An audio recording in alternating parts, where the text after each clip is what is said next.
Assalamualaikum warahmatullahi wabarakatuh. Perkenalkan, nama saya Fauzia Nurhafifah, NIM 105421105117. Nah, berikut ini saya akan melakukan keterampilan RJP atau resusitasi jantung paru.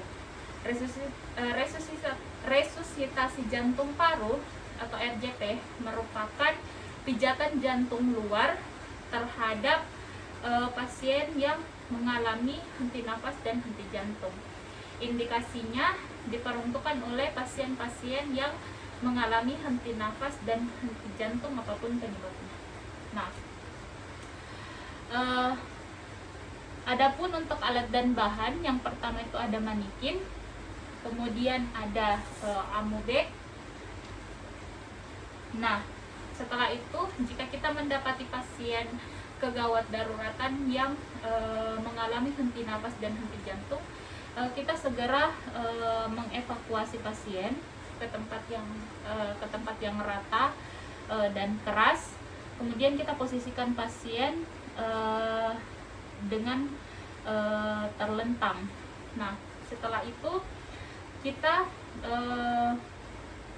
menilai pasien dengan metode AFU atau alert, verb, respond obtain, dan unresponding. Yang pertama alert. Alert itu kita menilai kesadaran dari pasien, apakah pasien ini sadar atau tidak. Kemudian verbal, di mana kita memberikan respon verbal ke pasien dengan cara menepuk-nepuk pundak pasien dan memanggil pasien, ibu, ibu, ibu.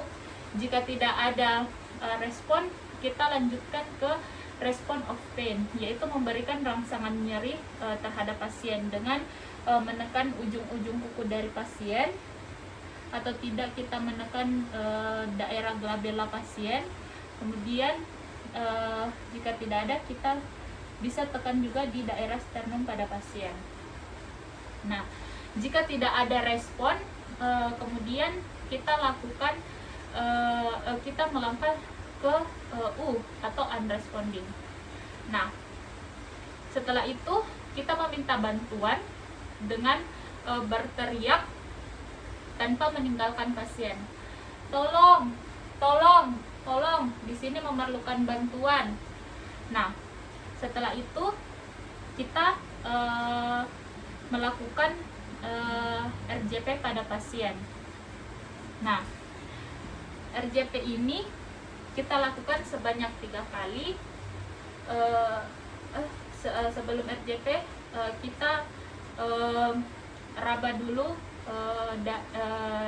arteri karotis dari pasien. Di sini dievaluasi tidak lebih dari 10 detik. Nah, setelah itu kita lakukan RJP, yaitu RJP ini dilakukan sebanyak 30 kali dengan titik tumpu, yaitu 2 jari di bawah processus xiphoideus. Kita bisa melonggarkan dulu jika pasien mengenakan pakaian yang begitu ketat sehingga menyulitkan kita meraba daerah processus xiphoideus pasien. Kita bisa melonggarkan dulu pakaian pasien, kemudian kita meraba atau kita mencari processus xiphoideus dari pasien. Kemudian tangan kita, satu tangan kita berada di bawah, kemudian tangan yang satunya berada di atas punggung dari tangan kita yang satu. Kemudian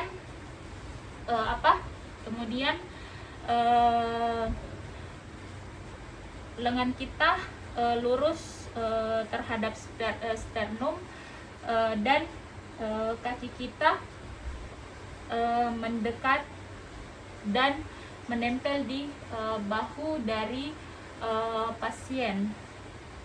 Kemudian penekanan ini dilakukan sedalam 5-6 cm. Jadi kita lakukan RJP 1, 2, 3, 4, 5, 5, 6, 7, 8, 9, 10.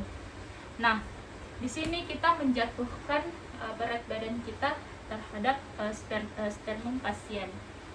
Nah, hal ini dilakukan secara terus menerus sebanyak 100 sampai 120 kali per menit. Nah, setelah itu kita bisa membebaskan jalan nafas pasien. Yang pertama itu bisa dengan menggunakan head tilt atau chin lift. Jadi kita bisa memegang kepala pasien, satu tangan kita memegang kepala pasien, kemudian ujung jari kita mendorong dagu pasien ke depan ke arah atas.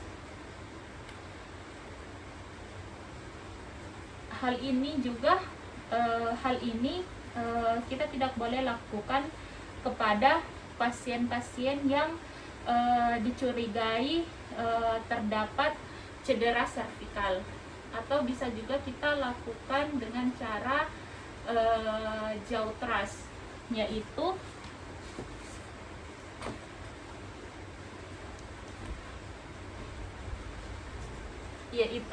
kita bisa menekan sisi rahang kiri dan kanan dari pasien, kemudian kita dorong ke depan. Nah, jika tidak ada perkembangan dari dada pasien, kita bisa lakukan nafas bantuan, yaitu kita bisa lakukan dari mulut ke mulut atau mouth to mouth. Ini dilakukan satu kali hembusan itu 1 detik dengan sebanyak 2 kali dengan jeda 3 sampai 4 detik.